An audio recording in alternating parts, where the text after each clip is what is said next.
चलिए खबरों में आगे बढ़ते हैं। हरियाणा विधानसभा सत्र में से आज कुल 7 विधेयक पारित किए गए, जिनमें हरियाणा संगठित अपराध नियंत्रण विधेयक, हरियाणा नगरपालिका विधेयक, हरियाणा नगर निगम विधेयक, हरियाणा विधि अधिकारी संशोधन विधेयक, हरियाणा पंचायती राज विधेयक, हरियाणा लोक वित्त उत्तरदायित्व विधेयक और पंजाब भू राजस्व विधेयक शामिल है।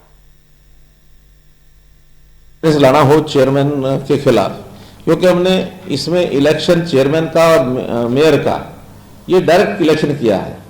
लेकिन अभी तक उसमें नो कॉन्फिडेंस का प्रावधान नहीं दिया गया था। अब कह दें कि वो गलती से ही छूट गया, वास्तव में कोई उसकी इंटेंशन नहीं थी उसको छोड़ने की, लेकिन जब कोर्ट में केस चला गया तब ध्यान में आया, तो फिर हमने उसमें नो कॉन्फिडेंस का प्रावधान किया है कि 50% पार्षद नोटिस दे और फिर अगर वो नोटिस आता है तो उसको 75% पार्षदों के बहुमत से और उसको हटाया जा सकता है, क्योंकि डायरेक्टली इलेक्टेड है, इसलिए 75% की यानी नो कॉन्फिडेंस की पारित करने की शर्त रखी है। इसी प्रकार हरियाणा म्यूनिसिपल कॉर्पोरेशन, क्योंकि यहाँ कॉर्पोरेशन का एक्ट अलग है, म्यूनिसिपल कमेटीज का अलग है, तो उसमें भी यही प्रावधान किया गया है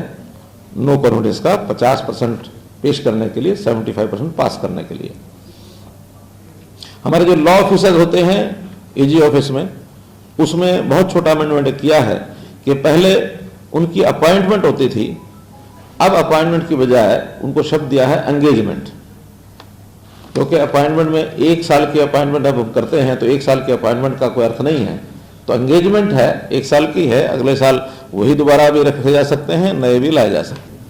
उस टेक्निकल एक चीज को ठीक करने के लिए उसको विड्रा करके नया बिल लाए हैं। टेक्निकल इतनी थी कि जो इस प्रकार के ऑर्गेनाइज क्राइम के लोग थे उनके फोन्स को इंटरसेप्शन करने के लिए प्रावधान था, लेकिन ये टेलीकॉम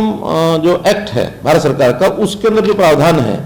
उसको वो ओवर पावर करेगा, ये नहीं करेगा, तो वो राइट पहले से ही इस प्रकार से दिया हुआ है पुलिस को, तो इसलिए वो प्रोवेल करेगा और इसको यहां से कम किया है। ऐसा एक टेक्निकल सा ही अमेंडमेंट है, अधिकार दोनों में ही है उसमें। महिलाओं की भागीदारी, पहले महिलाओं की जो पार्टिसिपेशन है वो 33% रिजर्वेशन है, नॉट लेस देन 33% ये लिखा हुआ है। सुझाव आया कि उसमें भी वैसे तो 41 से 43% तक मेंबर्स बन जाते हैं, उसका जो एक जब इकाई की जब संख्या गिनते हैं तो टोटल मिलाकर के वो संख्या बढ़ जाती है। कहीं कहीं जनरल पर भी महिलाएं आ जाती थी, वो अपने उसके ऊपर लड़ती थी। अब विषय था कि 50% लाया जाए, तो 50% रिजर्वेशन न ला करके हम 50% पार्टिसिपेशन किया है।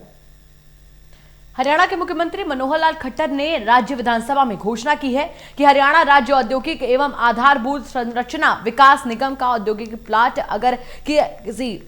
अनुसूचित जाति के उम्मीदवार को आवंटित होता है या फिर वो खुली बोली में प्लॉट लेता है तो सरकार लागत में 10% की छूट देगी, बशर्ते वो आवंटन के बाद अपनी औद्योगिक इकाई का संचालन 3 वर्ष के अंदर अंदर कर दे। मुख्यमंत्री ने यह घोषणा प्रश्नकाल के दौरान निर्दलीय विधायक धर्मपाल गोंडर द्वारा HSIIDC के प्लॉटों में अनुसूचित जाति के लोगों के लिए किए गए किसी भी प्रकार के आरक्षण कोटे के संबंध में पूछे गए एक प्रश्न का उत्तर देते हुए सदन में की। मुख्यमंत्री ने सदन को यह भी स्पष्ट किया कि औद्योगिक प्लॉटों के आवंटन में पिछले 6 वर्षों से उनकी सरकार के कार्यकाल में अनुसूचित जाति के कोटे को खत्म नहीं किया गया है।